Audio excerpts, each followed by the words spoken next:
Pode ser Jesus? Amém. Você que é profético, você está devagar. Pode ser Jesus, amém? Amém. Aproveitando que você está sobre seus pés, por gentileza, vocalize comigo na Bíblia Sagrada, livro do Gênesis, capítulo 21. Palavra do Espírito Santo de Deus avivou no meu coração.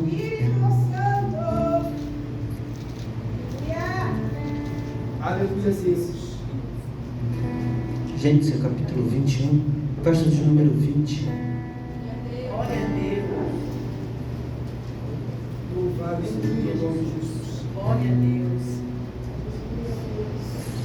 Se você achou, me dá um sinal de glória a Deus aí. Glória a Deus. Aleluia. Se você não achou, diga, me espere. Todos acharam. E assim está escrito a palavra do Senhor.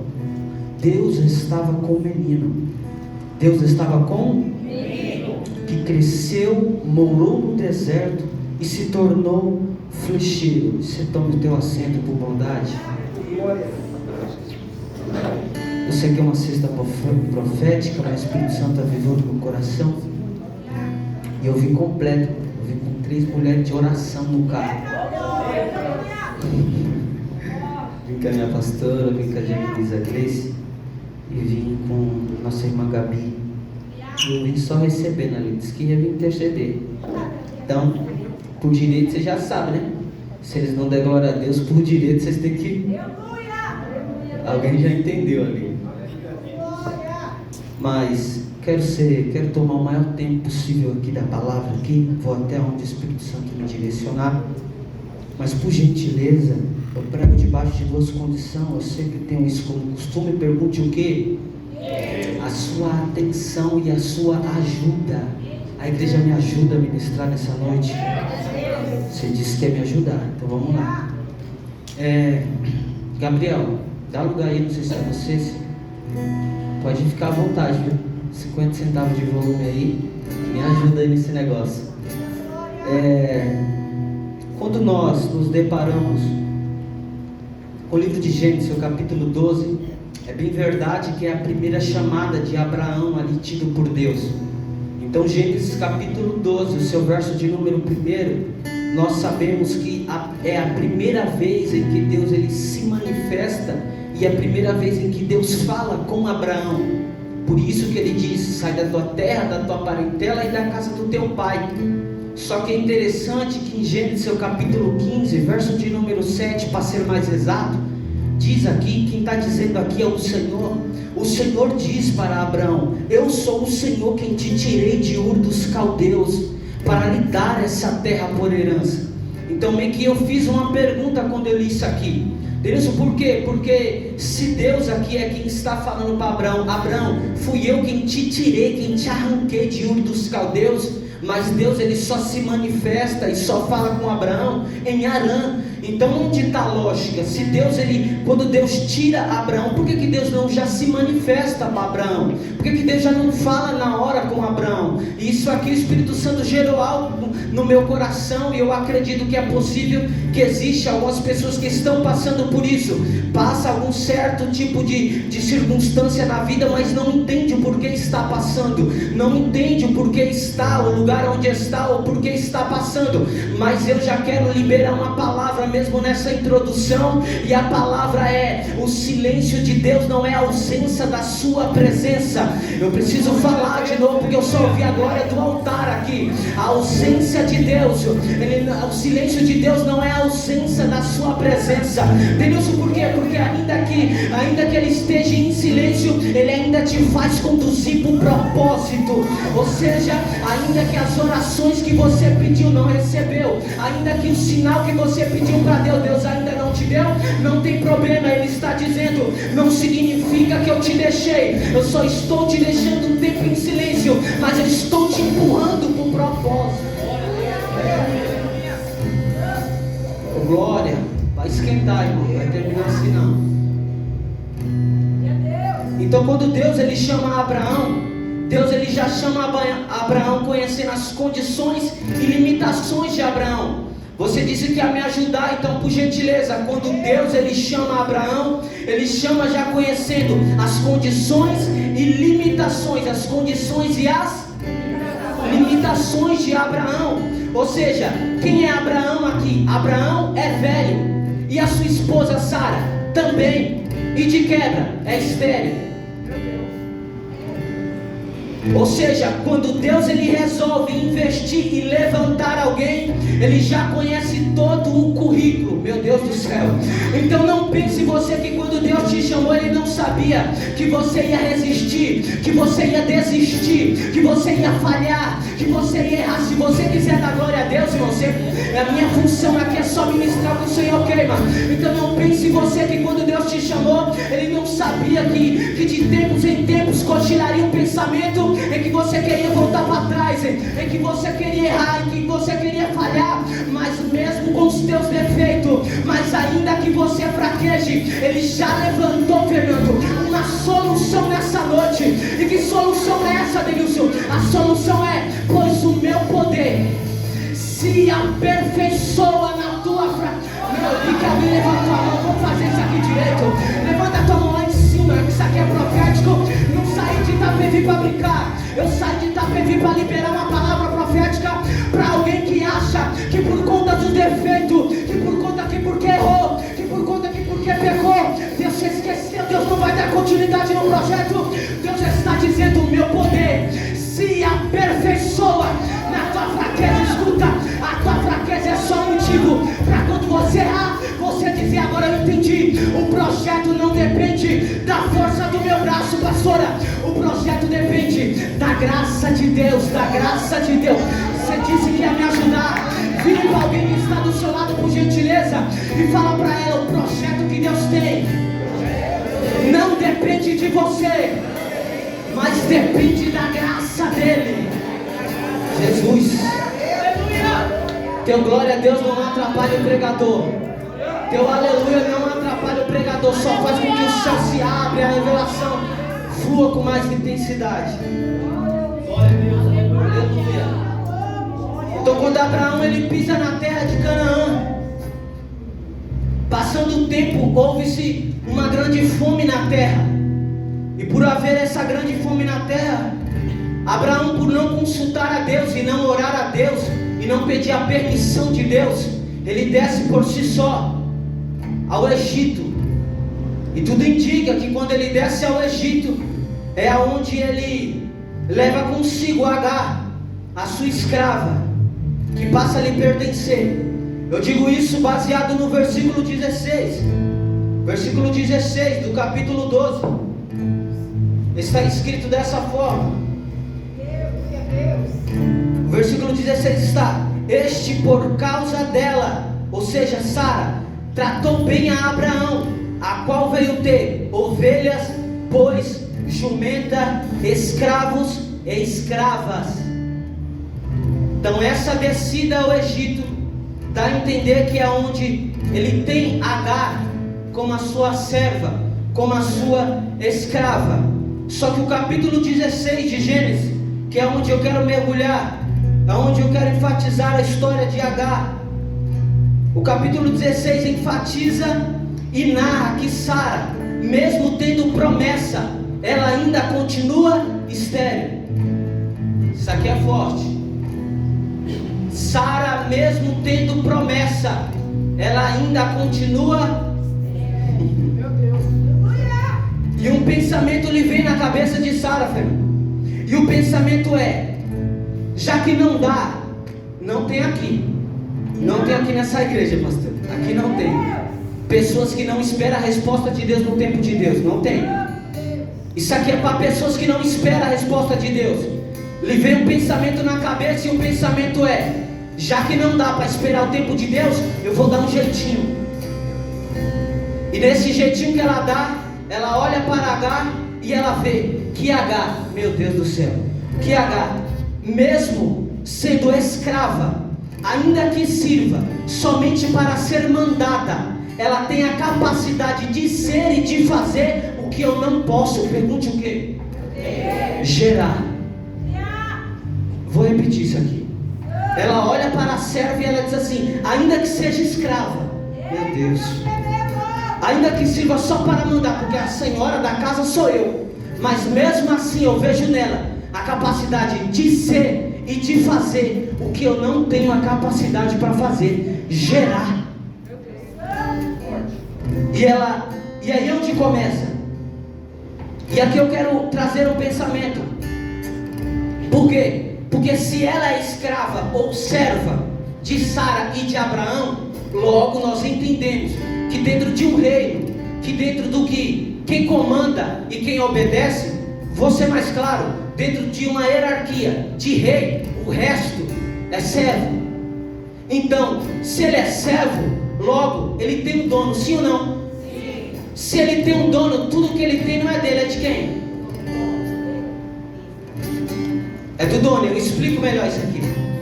Mateus capítulo 25 diz que um dono de uma fazenda, parafraseando, ele é rico e ele vai em viagem e chama 3 servos. Quantos servos? 3. Chama 3 servos. Para um, ele dá o talento de somente um. Chama o outro e dá 2 talentos. Chama o outro e dá 5. Ele diz, eu vou, mas eu volto. Quando ele volta, estou resumindo o texto, mas o que possuiu um, diz, não vi capacidade em mim para multiplicar. E eu explico melhor no meu entendimento. É que eu achei que era meu. Alguém está entendendo lá atrás? E por achar que é meu, eu faço o que eu quero. Se eu não quiser multiplicar, eu não multiplico. Eu vou falar rasgado, porque eu não tenho tempo não, isso aqui. Deus me deu o dom de cantar, mas se eu quiser cantar, eu canto. Se eu não quiser, eu não canto. Deus me deu o dom para liderar, mas eu só lidero quando me convém. Deus só me deu o dom para pregar, mas eu só prego quando eu estiver ótimo, quando eu estiver maravilhoso, quando eu estiver eu não prego. Deus me deu a capacidade para multiplicar e para gerar, mas quando eu quiser eu multiplico, quando eu não quiser eu não multiplico. Mas os outros 2 entendeu e disse assim, Senhor, por mais que eu não quisesse obedecer, eu entendi que quem manda em mim, meu Deus do céu, não sou eu já não vivo mais eu já está entendendo, mas Cristo vive em mim. Então, por gentileza, recebe essa palavra de Deus. Eu não estou aqui para te constranger, eu estou aqui para despertar o dom de Deus que é em ti. E Deus está me impulsionando para dizer para alguém, a ferramenta que você deixou lá atrás, a ferramenta não é sua, eu vou requerer a ferramenta de volta. Meu Deus do céu, desceu agora, preciso dizer, não ache você que quando você dorme, você acorda, você acha que você é bom o suficiente, pois já dizia o salmista, de número 33, verso 5, eu deitei, dormi e acordei, por que motivo o Senhor me sustenta. Para céu, sinta a graça de Deus aqui. E Deus está dizendo, eu estou dando dons para algumas pessoas, mas eu vou requerer de volta. Mas não acho que acabou o tempo, eu estou dando tempo, e o tempo é hoje. Volta a multiplicar o que eu te dei, volta a granjear o que eu te dei, volta, que não é teu, é meu. Tem glória a Deus ou eu estou sozinho nessa casa? Sara olha para Agar e fala, já que você é minha serva, o que você gera não é seu, é meu. E induz Abraão, fala, Abraão, deita com Sara. E se vale ressaltar, realmente é muita verdade aqui. Nesse tempo da Mesopotâmia antiga, acontecia isso de fato. Quem não podia gerar e tinha sua escrava, a escrava gerava, e o que gerava não era da escrava, era dela. O problema é que Sara já tinha uma promessa, precisava, está entendendo? Induz Abraão, e Abraão faz o que Sara, na ideia de Sara, se deita com Agar, gera, e agora a serva,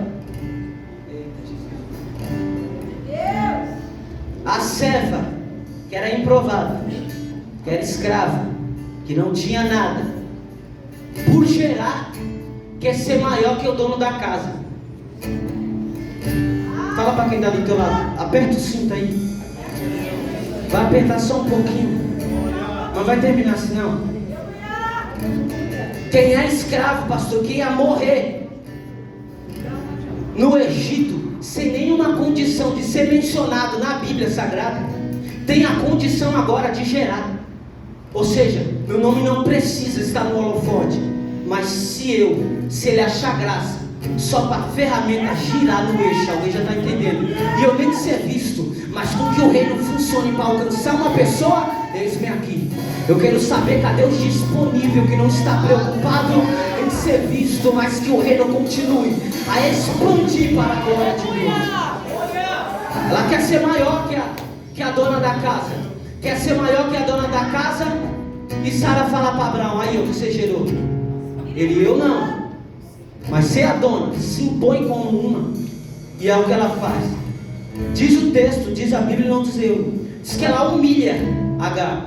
Ou seja, não estou enfeitando a palavra, mas o certo aqui seria colocar Agar no lugar. Quando coloca ela no lugar, ela não aceita. Não, eu não aceito que eu era e agora porque eu gero. Não, eu sou. Não, você tem que entender que ainda que você gere, nós só diante da cruz o chão é plano. Ninguém é mais que ninguém. É humilhada, ela diz: eu não aceito essa humilhação. Eu vou para o deserto. Vai para o deserto.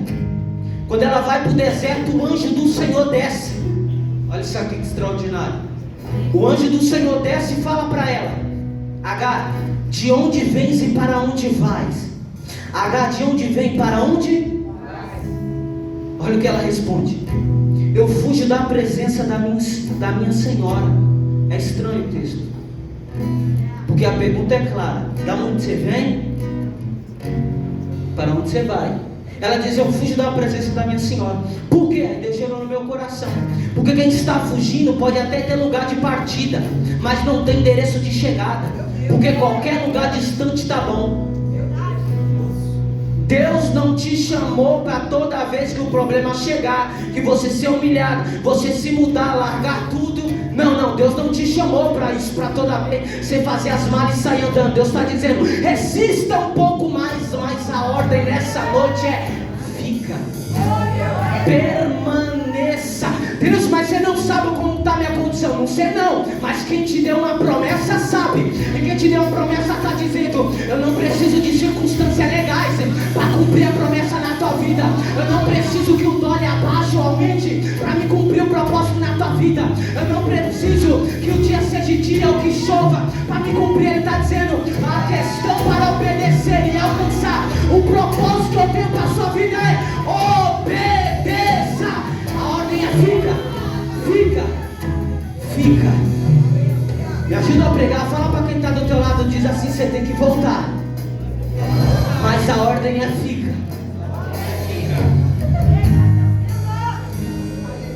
O anjo manda ela voltar. Eu preciso também me colocar no lugar de Agar. Difícil é ser humilhado, sim ou não?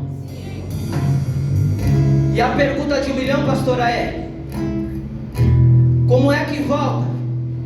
Se eu já sei como vai ser. Como é que volta? Se são as mesmas pessoas, são os mesmos ambientes, meu Deus, são as mesmas coisas, são o mesmo cenário. E duro é voltar quando o problema que te fez sair não foi mudado. Duro é voltar para o lugar onde o problema que te fez sair não mudou, permanece do mesmo jeito. Jesus, assim mesmo, já sabia. Porém só tem uma diferença. Chacoalha esse crente que está do teu lado, diz assim: só tem uma diferença. E a diferença é promessa. Por isso que você vê pessoas, algum certo tipo de pessoas passando algum tipo de prova, e você não entende como é que essa pessoa continua lá. Por que essa pessoa não sai? Por que essa pessoa não abandona? Essa pessoa já é humilhada demais. Por que essa pessoa não larga tudo, não foge? A resposta é promessa.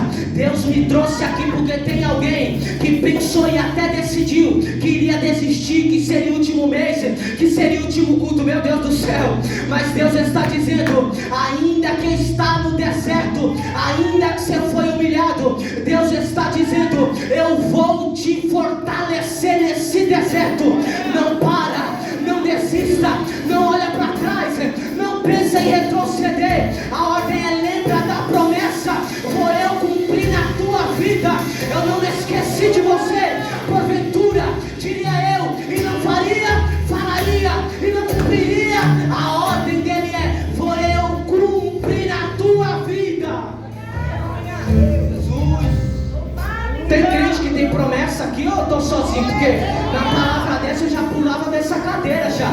O cenário que está no deserto sendo humilhado, mas o anjo desce em especial, só para falar comigo, para dizer dele, você nem merecia, mas eu vou dizer porque papai me colocou lá no trono e disse: visita mesmo no deserto, porque não vai morrer no cenário que estás. Vou cumprir, vou realizar a promessa.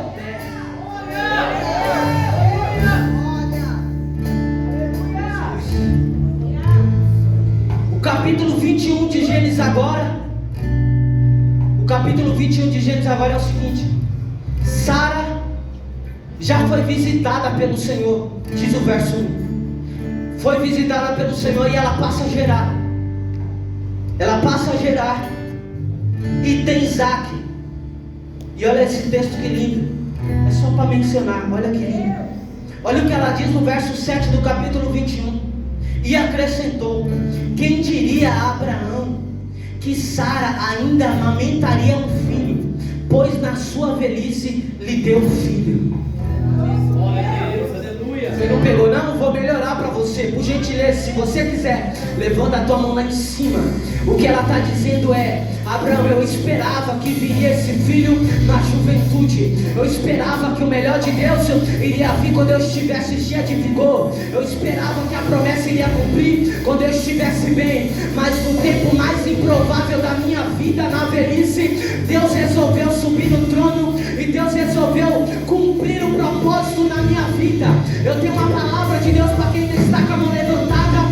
Deus está dizendo: eu não trabalho com o tempo determinado pelo homem, eu trabalho com o tempo determinado pelo céu. E ainda que no tempo improvável, na velhice, vou eu fazer gerar, vou eu fazer cumprir. E Sara amamentou na velhice.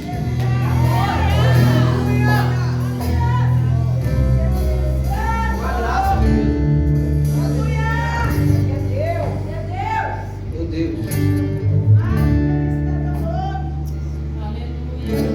O versículo 9, já caminho para a conclusão.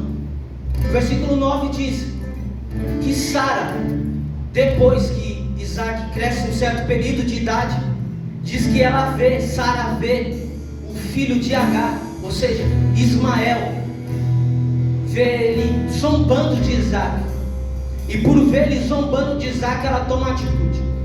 Ela diz: Abraão, não tem jeito mais de suportar dentro da casa, você tem que mandar ele embora. E o verso está escrito desse jeito: Deus fala para Abraão: faz tudo o que Sara lhe pediu. Só que eu lhe explico como que Abraão, sendo pai, e aliás, o seu primeiro filho é Ismael, gera o segundo filho da promessa, que é Isaac, cresce na mesma casa, e de repente a esposa diz: você tem que mandar ela e o filho dela embora. No sentimento de paternidade, Abraão não quer. Está na Bíblia. Ele não quer. Por não querer, aí Deus se manifesta. Deus se manifesta e diz: Abraão, faz tudo o que Sara lhe pediu. Aí eu pensei: ué, Deus concordaria com isso? Porque não tem endereço para onde ela vai. Ela não tem uma expectativa de vida. Ela não tem um lugar de repouso, de endereço. Não dá para retornar. Deus permitiria. Abraão faz tudo o que Sara lhe pediu. Não porque Deus aprovou, escute isso, mas porque Deus estava minimizando os prejuízos da consequência dos erros tomados. Deus permitiu que Abraão mandasse Agar e Ismael embora, que ele estava minimizando o prejuízo de uma decisão tomada fora de Deus. Ou seja, toda vez que nós tomamos uma decisão, uma atitude contrária da vontade de Deus, antes da consequência chegar, e ela sempre chega, mas por meio da graça, achamos que Deus permitiu, ou achamos que porque Deus permitir ou Ele aprovar, mas não é que Ele está permitindo ou aprovando, é que Ele deixou acontecer para que pudesse minimizar os prejuízos da atitude errada em que a gente tomou. Vou melhorar. Então perceba que raciocina comigo, se toda atitude errada, decisão errada, seja pecado ou não, fora de Deus, se a consequência viesse na mesma proporção, olha o que Deus gerou no meu coração, já era para nós, dependendo da consequência, está longe de Deus. Mas Deus, Ele é tão maravilhoso, que Deus está dizendo, é que sim, existe erros que cometemos, que a consequência nos levaria a nos separar de Deus, mas para não nos vermos longe dEle, Ele intervém para não nos manter na presença dEle. Eu não sei se você já tem motivo dentro do que eu acabei de falar, para dar graças a Deus e glorificar a Deus, mas eu quero te lembrar isso aqui. Denilson, por quê? Porque ainda que você tomou a decisão contrária e era para a consequência vir, arrebentando com a tua casa, e você sabe que às vezes que você erra, a consequência não vem só sobre você, mas vem sobre com quem está com você. Ou seja, às vezes a tua casa paga um preço porque você tomou a decisão errada, mas Deus está dizendo, eu vou te dar um motivo para você dar graças a Deus hoje, porque ainda que você entrou, ainda que você tomou a decisão errada e você se encontra desanimado, Ele está dizendo, ainda que desanimado, mas olha você aqui, ainda que frustrado, mas olha você aqui, ainda que quebrado, mas olha você aqui, ainda que você está rachado, mas Ele disse, está rachado, não me interessa se está nas mãos do oleiro. Vou repetir isso aqui de novo. Deus está dizendo, a minha preocupação não é quando você erra, a minha preocupação não é quando você está rachado, quebrado, desanimado, é a decisão que você toma após estar desanimado, porque se você ficasse em casa, você só aumentaria a crise de ansiedade, de pânico, de depressão, mas já que você tomou a atitude de entrar por aquelas portas, por eu te fazer um vaso novo, meu Deus do céu, eu sinto uma graça, da maneira que agrada aos meus olhos. Levanta a tua mão lá em cima, que eu preciso profetizar.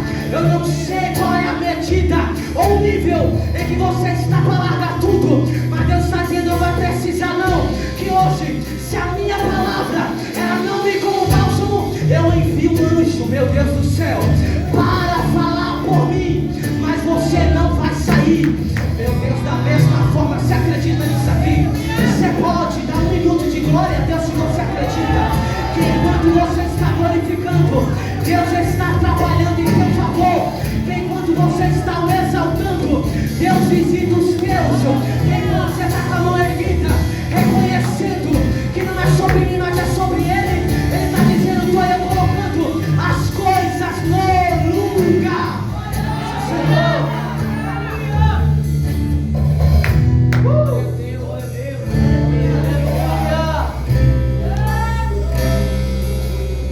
então perceba que Abraão agora toma atitude. Abraão toma atitude, ele se levanta pela manhã, chama Agar e Ismael e dá duas coisas. Quantas coisas? Pão e água. Pão e água. Ele dá pão e água. Rogue sobre as costas de Agar e diz, vai. E aqui está o detalhe. E diz que ela saiu sem rumo pelo deserto de Beceba. Só que a primeira vez ela saiu fugida, e a segunda ela saiu despedida. Tem diferença, eu vou te explicar. Abraão despede ela, ela sai, um odre de água e pão. E pão e água aqui é recurso de sobrevivência. É verdade, irmão. Ninguém convida o outro irmão para dizer, vamos lá em casa para nós começar, e bota pão e água na mesa. Todo respeito, mas você não põe, você bota um café, mas pão e água. Pão e água na Bíblia, analisando, é recurso de sobrevivência. Por que, Denilson? Eu vou explicar para você. Porque quando Acabe ele precisa de uma profecia, e quem se levanta é o profeta Micaías na época, ele se levanta contra a vontade do rei. Quando ele se levanta contra a vontade do rei, o rei não quer ouvir. O rei diz assim: manda prender Micaías e manda alimentar com pão e... Quando os profetas que se esconderam de Jezabel, eles se esconderam dentro de uma caverna, mas um servo chamado Obadias, ele ia até as cavernas e o alimentava com pão e com água. Na Bíblia diz que Elias, no meio do deserto, desanimado, pede a morte. Um anjo desce, e o que o anjo dá? Pão e água. Pão e água é margem de sobrevivência. Perceba aqui, um estava preso, o outro estava escondido, e o outro pediu a morte. Mas eu sinto de Deus para liberar uma palavra, para dizer para alguém: esse cenário que você está, meu Deus do céu, ainda que você não vê solução e já desistiu, chegou até pedir a morte para Deus. Que é isso? Deus está dizendo: isso é falta de pão e água. Eu vou repetir isso aqui. Vou usar essa palavra. Mas a expressão da sua oração, ou a expressão da maneira que você sente, que você diz assim: não dá mais, agora eu lavo. Ele diz assim: isso aí é só falta de pão e água, meu filho. E o que é pão e água, Denilson? Água é refrigério, assunto simbólico dentro da Bíblia. E pão, palavra. Ou seja, então aqui, no meio desse deserto, possa faltar alívio, ainda que falte a água, ainda que falte o refrigério. Deus diz: mas pão não falta, e pão é palavra. Você não pegou, mas eu preciso que você levanta a mão, eu vou explicar melhor. Deus está dizendo que dentro dessa igreja talvez possa haver uma divisão de pessoas, que eu sei que só vem para pedir alívio, refrigério. Senhor, eu estou tão assim na caminhada, que se o Senhor me desse só um bálsamo, só um refrigério já era suficiente para me colocar de pé e continuar aquilo que o Senhor prometeu. Mas para outro está dizendo: Senhor, eu sei que eu vim buscar um alívio, um refrigério, mas já acabou faz tempo e eu não tenho mais nem refrigério, e estou me esquecendo do pão. Eu disse: se esquece do pão, eu vou te fazer lembrar que se pão a promessa, a palavra do Senhor é: tenho eu promessa sobre a tua vida. A palavra do Senhor é, meu Deus do céu, porventura os meus ouvidos estão agravados e meu Deus, e minhas mãos estão fechadas, para que não possa abençoar. A palavra dele é: eu estou contigo nesse negócio, e ainda que te falte tudo, a palavra é suficiente. Eu explico. Mateus capítulo 4. Jesus é conduzido ao Espírito Santo para o deserto. Chega lá, Satanás tenta ele e diz: se tu és. Ele diz: Satanás, sabendo quem eu sou, eu poderia criar diversas formas para mostrar, provar, te vencer, ver poderes, fazer anjos cair. Mas eu sei que o que eu estou usando como referência aqui não é como Deus, é como homem. E como homem, eu sei que existe um altar restaurado na Lapa, que de vez em quando as aflições vão vir. E quando as aflições chegar, eu sei que às vezes o refrigério vai faltar. Mas uma coisa eu prometo: passe os céus e passe a terra, mas as minhas palavras, elas não passarão. E o Senhor disse, e ele disse: Senhor, se me der, e se o Senhor se prostrar, eu te dou. Ele diz: mas também está escrito. Ou seja, crente, você está perdendo batalha à toa, porque o recurso que você deveria usar, você não está usando. Ou você só usa isso aqui para enfeite. Ele está dizendo: se você usa para enfeite, você toda vez vai quebrar a cara. Mas se você usar o que está escrito aqui, você vai vencer batalhas ainda maiores que você nunca imaginou. Deus me trouxe aqui para dar um recado para alguém: que te falte tudo, que te falte o ouro, que te falte a prata, mas a presença dele não possa faltar. Que falte tudo, mas que a promessa dele continue a dizer: eu vou cumprir, eu vou cumprir, eu vou cumprir. Vou entregar antes e eu concluo.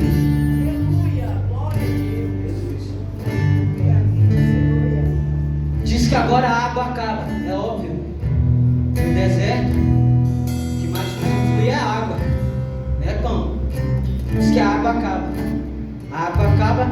vê sem saída.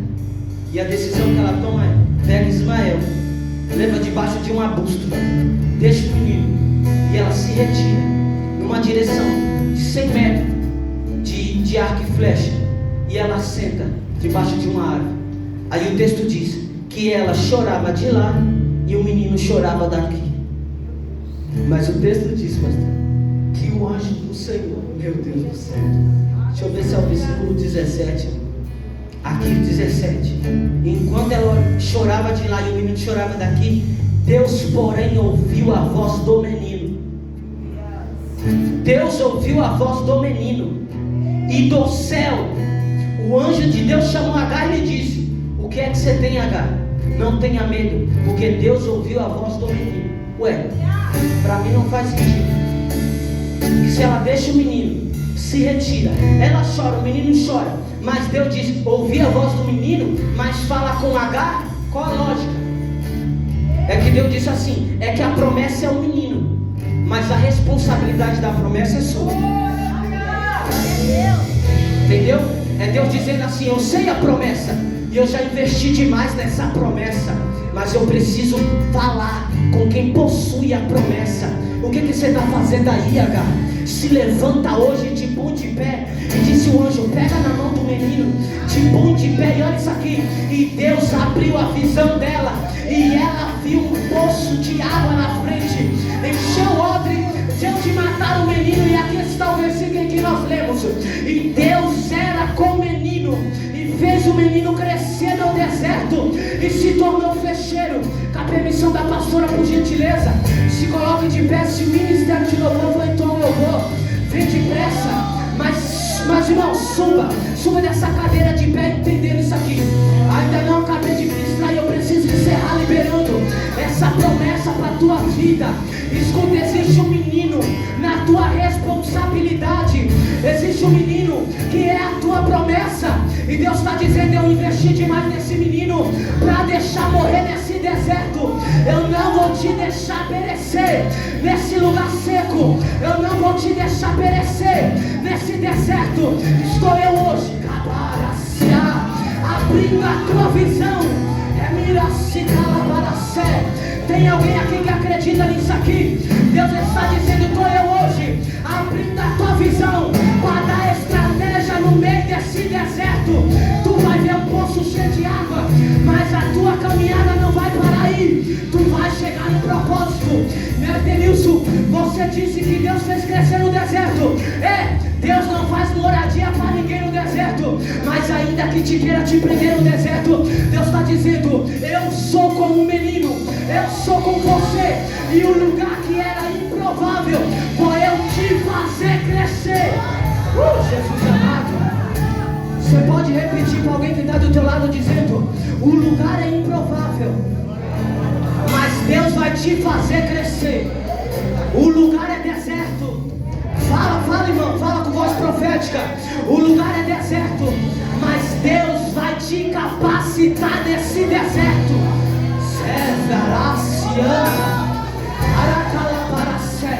Deixa eu ver se tem alguém que entendeu o que eu ministrei. Eu só quero que você reaja.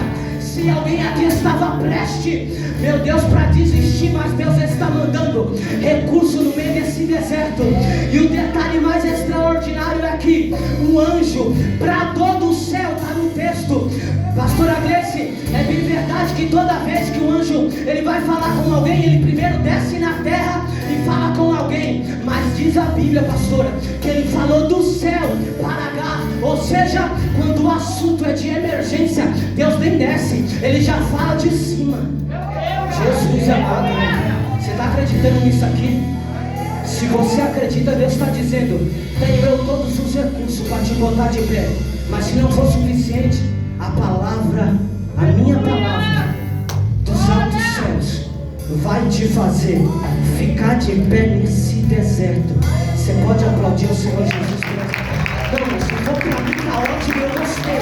Mas se for para quem pode te